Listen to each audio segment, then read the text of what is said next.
Shalom saudara-saudara yang terkasih dalam Tuhan Yesus Kristus, selamat pagi. Renungan harian pada hari ini diambil dari 1 Petrus pasal yang ketiga, ayat ke-8 dan sampai ke-12. Judul renungan kita pada hari ini adalah menjadi orang benar. Mudahkah menjadi orang benar? Lebih gampang menjadi orang baik ketimbang orang benar, bukan? Menjadi orang benar berarti bersedia melawan arus untuk Kristus. Bertahan ketika disalah mengerti dan tidak berusaha menyenangkan semua pihak. Akibatnya seringkali kita tidak siap untuk dijauhi, dibenci, atau segudang respon negatif yang besar kemungkinan kita terima. Kenyataannya, kita lebih siap menerima Yesus yang dikagumi karena kebaikannya ketimbang Yesus yang dibenci karena kebenarannya. Namun bukankah alasan sejati yang membuat kita tetap tegak berpijak di atas kebenaran adalah semata-mata karena kasih? Bukankah untuk tujuan menyembuhkan dokter harus menyayat kulit dan menimbulkan luka dalam proses operasi bagi pasiennya? Namun jangan salah sangka, ada orang yang mengira bersikap benar adalah tiket untuk seenaknya berbicara menghakimi orang lain yang dianggapnya salah. Dalam kesombongan ia seperti bebas menghukum orang lain, tetapi lupa dengan noda celah hidupnya sendiri. Ingatlah, orang yang biasa benar belum tentu selalu benar. Karena itu, sepatutnya kerendahan hati dan mawas diri menjadi warna utama yang kita bawa dalam hidup setiap waktu. Kita pun masih dalam proses pembentukan Tuhan. Jangan kasar, tapi sampaikanlah kebenaran dengan sikap hormat dan positif. Mari, jadikanlah orang benar di hadapan Tuhan. Kita tidak berdiri sendirian. Mata Tuhan selalu mengawasi untuk setia menolong kita yang hidup dalam kebenarannya. Kalau mau menyenangkan orang, jadilah baik. Tapi kalau mau menyenangkan Tuhan, jadilah benar. Oke, mari kita membaca renungan kita. Ini saya beri judul 5 fakta yang harus dilakukan supaya hubungan dengan sesama baik-baik saja. Ya, kita baca ayatnya terlebih dahulu. Seperti yang tadi kita lihat, yaitu 1 Petrus 3 ayat 8-12. Dan akhirnya hendaklah kamu semua seia sekata seperasaan mengasihi saudara-saudara, penyayang dan rendah hati, dan janganlah membalas kejahatan dengan kejahatan atau caci maki dengan caci maki, tapi sebaliknya hendaklah kamu memberkati, karena untuk itulah kamu dipanggil, yaitu untuk memperoleh berkat. Sebab siapa yang mau mencintai hidup dan mau melihat hari-hari baik, dia harus menjaga lidahnya terhadap yang jahat dan bibirnya terhadap ucapan-ucapan yang menipu. Dia harus menjauhi yang jahat dan melakukan yang baik. Dia harus mencari perdamaian dan berusaha mendapatkannya. Sebab mata Tuhan tertuju pada orang yang benar dan telinganya pada permohonan mereka yang minta tolong. Tetapi wajah Tuhan menentang orang-orang yang berbuat jahat. Jadi langkah pertama supaya kita memiliki hubungan yang baik-baik saja dengan orang lain itu adalah one vision. Terutama dengan konteksnya saudara seiman ya. One vision. Artinya di sini adalah seia sekata dan seperasaan. Apa maksudnya seia sekata dan seperasaan? Nah, begini ya, pemikiran manusia kan berbeda-beda satu dengan yang lain. Maunya juga banyak. Satu dengan yang lain juga berbeda-beda. Maka, supaya one vision itu terjadi, maka harus ada kompas yang mengarahkan pemikiran manusia yang berbeda-beda itu. Ya, harus ada yang mengarahkan. Dan kompas itu adalah Kristus. Nah, kita lanjutkan ya. Dan seia sekata dan seperasaan. Ya. Jadi harus ada kompas untuk supaya seseorang itu menjadi seia sekata dan perasaan yang sama. Nah, hal yang sangat memungkinkan itu adalah orang itu harus punya kompas. Dan kompas itu adalah Kristus. Maka hal yang sangat memungkinkan bagi manusia untuk seia sekata serta seperasaan adalah semua saudara-saudara seiman ini sudah dibasuh bersih dengan darah Kristus. Dengan darah Kristus. Maka orang itu akan mengerti bagaimana dia adalah orang yang berdosa dan ditebus dengan darahnya yang mahal. Maka kalau seseorang ingin melakukan pelayanan, kemudian terjadi suatu kayak ketidaksetujuan atau gimana gitu ya, maka yang terjadi adalah orang itu harus melandaskan ketidaksetujuannya masing-masing, egonya masing-masing itu ditaruh di atas kaki Kristus.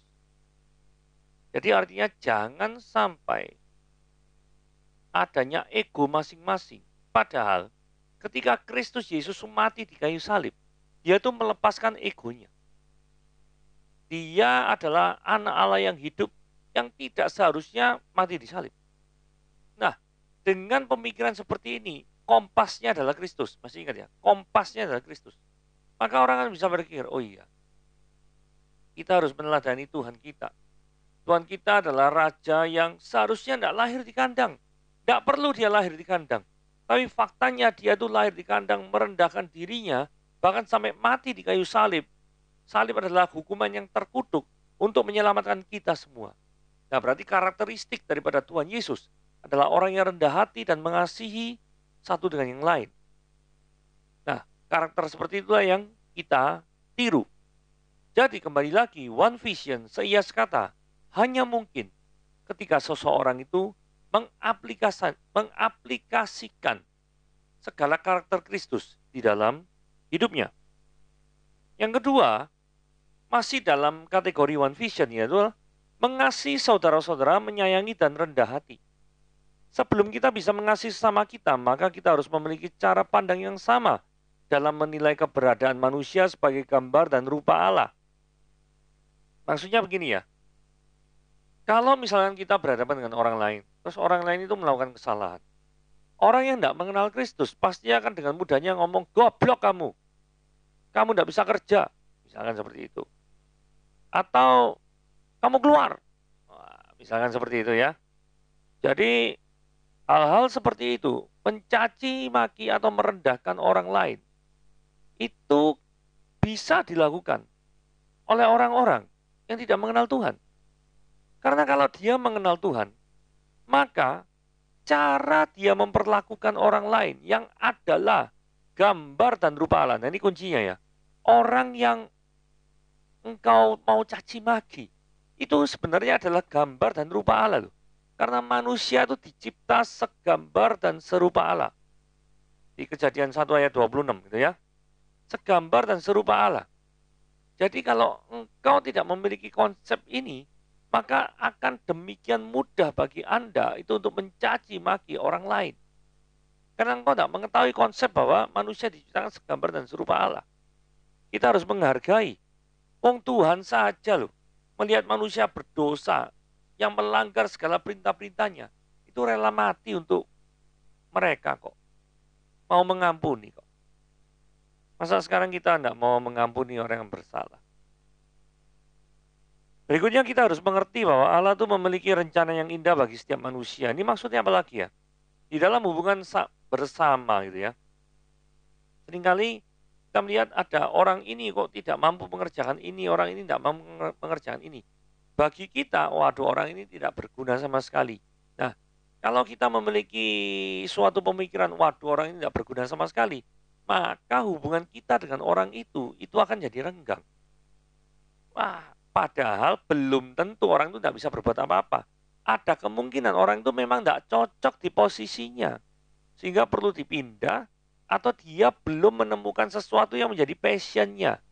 Sehingga ketika seorang itu menemukan sesuatu yang menjadi passionnya, maka dia akan melakukan do the best daripada orang-orang yang lain.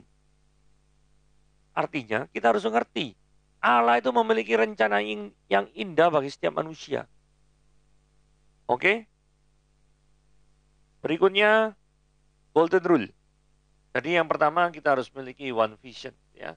Yang kedua kita harus memiliki golden rule. Golden rule, jangan membalas kejahatan dengan kejahatan. Caci maki dengan caci maki, tetapi hendaknya kamu memberkati karena untuk itulah kamu dipanggil. Nah, tanpa seorang yang mengalami kasih Kristus, maka sulit sekali bagi orang tersebut mengampuni orang lain. Bahkan orang yang sudah mengenal Kristus pun, itu masih bergumul kok dalam mengampuni orang lain. Saya pernah dengar cerita seorang warga negara Belanda yang bernama Corrie ten Boom gitu ya. Dia hidup di waktu zaman pemerintahan Nazi Jerman. Keluarganya dibunuh di kamp konsentrasi. Dan kebetulan dia tuh lolos gitu ya. Lolos maksudnya pernah masuk kamp konsentrasi, tapi kemudian karena satu dan lain hal maka dia dibebaskan. Papanya sudah meninggal di kamar gas. Nah kemudian Corrie ten Boom ini menjadi orang yang percaya kepada Tuhan, yang melandaskan seluruh kehidupannya kepada Tuhan. Dan suatu saat dia menjadi pembicara, dan ini ceritanya Perang Dunia II sudah usai. Dan kemudian ketika dia berbicara tentang kasih dan pengampunan, maka duduklah di kejauhan sana. Itu ada seorang sosok laki-laki yang kelihatannya tampak tidak asing bagi seorang Corrie ten Boom. Maka yang terjadi adalah, siapakah laki-laki ini? Kemudian sejenak setelah dia menyampaikan pesan daripada tentang kasih dan pengampunan, maka teringatlah dia bahwa sosok laki-laki yang ada di belakang gereja itu adalah kepala Nazi Jerman yang mengeksekusi daripada ayahnya. Saudara, tentu bergejolak kan? Karena pada waktu selesai kebaktian, si Corrie ten Boom itu kan harus menyalami orang-orang jemaatnya. Dan saat yang paling mendebarkan adalah ketika dia harus menyalami dari ketua atau kepala Nazi Jerman ini. Saudara, kepala Nazi Jerman ini rupa-rupanya bertobat dari segala kesalahan. Pertanyaannya, apakah Corrie ten Boom bisa memberikan salam kepada orang yang mengeksekusi ayahnya? Saudara, bagaimana kalau Anda menjadi Corrie ten Boom saat itu? Bagaimana Anda memberikan salam kepada orang yang benar-benar membunuh daripada keluargamu? Mungkin kalau ada pisau di sana, saudara mau tusuk dia gitu ya. Tetapi barusan berkhotbah tentang kasih dan pengampunan. Dan akhirnya Corrie ten Boom menyalami dan menangis. Karena mungkin dalam hati tidak ingin mengampuni, tetapi kasih Kristus yang lebih besar mendorong dia untuk memberikan pengampunan. Saudara, sangat sulit untuk mengampuni orang lain. Bahkan untuk orang yang sudah mengenal Kristus pun, yang amat kental dengan pengampunan, melakukan hal ini pun sangat sulit. Tetapi, Golden Rule adalah poin nomor 2 yang menjadi sarana bagi seseorang kalau ingin hidup langgeng dengan orang lain. Fakta yang ketiga adalah kekuatan lidah, maksudnya jaga omongan. Siapa yang mau mencintai hidup dan mau melihat hari-hari baik, dia harus menjaga lidahnya. Ini ya. Di dalam Yakobus 3 ayat, nah ini ayatnya San Yokju ya. Jadi Yakobus 3 ayat 6 dan ayat 9. Terus bonus ayat 10 gitu ya. Jadi Yakobus San Yokju ya. Lidah pun adalah api.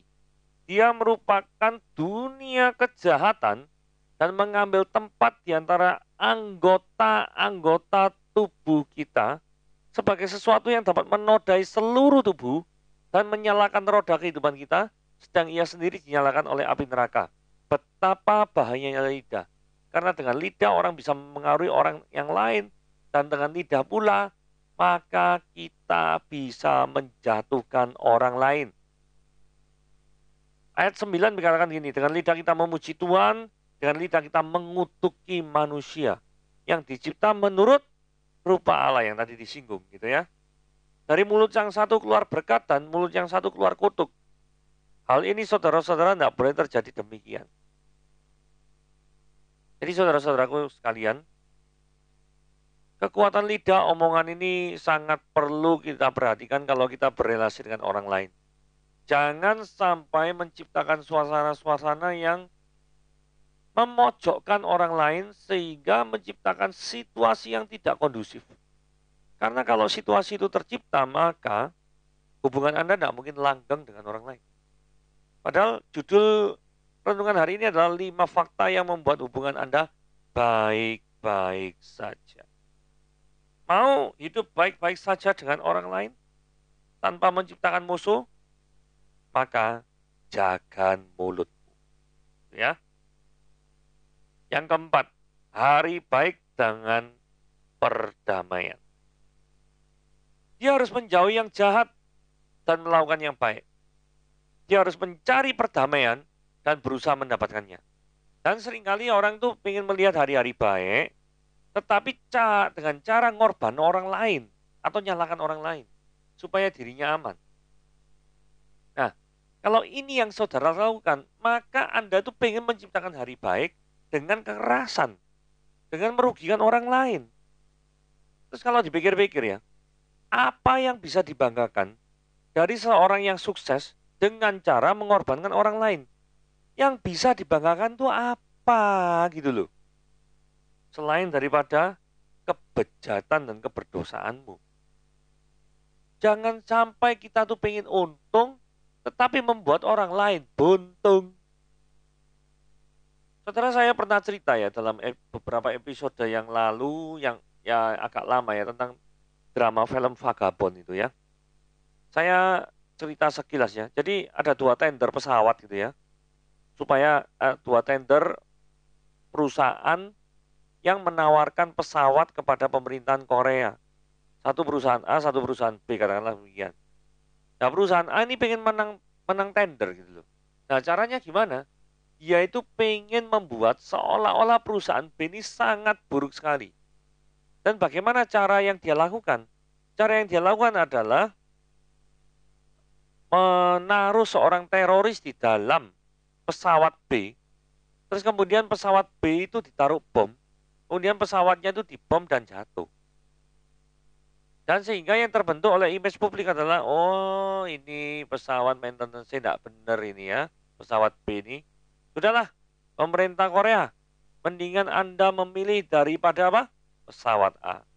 Jadi pengen memenangkan tender dengan cara menghilangkan ratusan nyawa orang demi kepentingan diri sendiri. Saudara, kalau melihat situasi seperti ini, seandainya pun misalkan pemerintah Korea memilih perusahaan A, memang bisa dibanggakan dengan cara seperti itu. Saudara menang tender bukan dengan cara prestasi, tetapi dengan cara menghancurkan hidup orang lain. Memangnya bisa dibanggakan? Ingat, poin yang keempat adalah menciptakan hari baik dengan perdamaian, bukan dengan menjatuhkan orang lain. Yang terakhir, kalau Anda ingin hubungan Anda itu baik-baik saja, langgeng-langgeng saja dengan orang lain, itu saudara sebaiknya sadar bahwa Allah adalah Allah yang Immanuel, ya toh. Kenapa kok ini penting dalam hal menciptakan hubungan langgeng dengan orang lain? Karena gini ya, ketika kita hubungan dengan orang lain, seringkali kadang justru kondisi kita dikecewakan oleh orang lain. Nah, ketika Anda dikecewakan, pasti sedih. Ya toh? Tetapi jangan pernah berhenti sampai Anda dikecewakan terus down kemudian tidak mau berbuat baik. Jangan. Sebab dikatakan demikian ya. Ayat 12. Sebab mata Tuhan tertuju kepada orang-orang yang benar dan telinganya pada permohonan minta tolong mereka. Artinya apa? Jikalau kita memang adalah orang yang benar, ya toh, maka mata Tuhan itu tidak pernah lepas loh dari Anda. Bukankah ini adalah penghiburan bahwa apa yang Anda lakukan itu bukan tidak ada yang memperhatikan, tidak ada yang peduli. Ada, yaitu Tuhan yang menciptakan Anda. Itu Dia yang peduli. Yang berikutnya, bagi orang yang berbuat jahat, yang sering buat rusuh dengan sesama, maka Tuhan akan selalu menentang orang yang demikian. Saudara, pikir baik-baik ya. Jikalau Anda berdiri dalam posisi yang berseberangan dengan Tuhan, maka siap-siaplah malapetaka akan melanda kehidupan Anda. Jangan pernah berdiri berseberangan dengan Tuhan Anda. Karena kalau Anda demikian dan berkesikukuh untuk mempertahankan posisi Anda, maka yang terjadi adalah Tuhan tidak segan-segan akan melepaskan hukuman kepada Anda saat ini juga. Jadi bagaimana cara langgeng dengan sesama hubungan? Berimanlah bahwa Allah itu menyertai, Allah itu adalah Immanuel. Hubungannya adalah apa? Kalau Anda percaya bahwa Allah itu selalu menyertai Anda, maka tidak ada ruang bagi kekecewaan yang pada akhirnya nanti melalui kekecewaan itu bisa membuat hubungan Anda dengan orang lain itu rusak. Jadi kuncinya di sini. Ya, jadi kuncinya di sini. Kalau Anda tidak boleh kecewa. Kenapa kok Anda tidak boleh kecewa? Karena mata Tuhan tertuju kepada orang yang benar. Kalau Anda benar, maka Tuhan selalu mengawasi Anda, selalu mempedulikan Anda, selalu membela perkara Anda. Oke? Jadi dari 5 fakta seperti itu ya. Jadi kalau kita ulang, fakta yang pertama adalah one vision. Harus satu pandangan, harus satu visi, supaya tidak crash satu dengan yang lain. Yang kedua, golden rule. Bagaimana cara kita memperlakukan orang lain, jangan caci maki, jangan buat kejahatan dengan kejahatan, tapi dalam mulut Anda penuh dengan berkat. Yang ketiga adalah kekuatan lidah, artinya jangan main-main dengan lidah. Karena gosip show yang sembarangan, ngomongi orang lain sembarangan bisa merusakkan hubungan Anda. Yang keempat, berusahalah menciptakan hari baik, hari yang ditambahkan oleh setiap orang itu dengan perdamaian, bukan cara dengan menjegal orang lain. Bukan dengan seperti itu. Ingat film Vagabond. Yang kelima adalah berimanlah bahwa Allah itu adalah Allah yang Immanuel. Jikalau Anda percaya bahwa Tuhan itu beserta Anda senantiasa, maka percayalah Dia akan memberikan yang terbaik bagi Anda, termasuk hubungan Anda akan dipulihkan. Oke, renungan kita sampai di sini. Tuhan Yesus memberkati.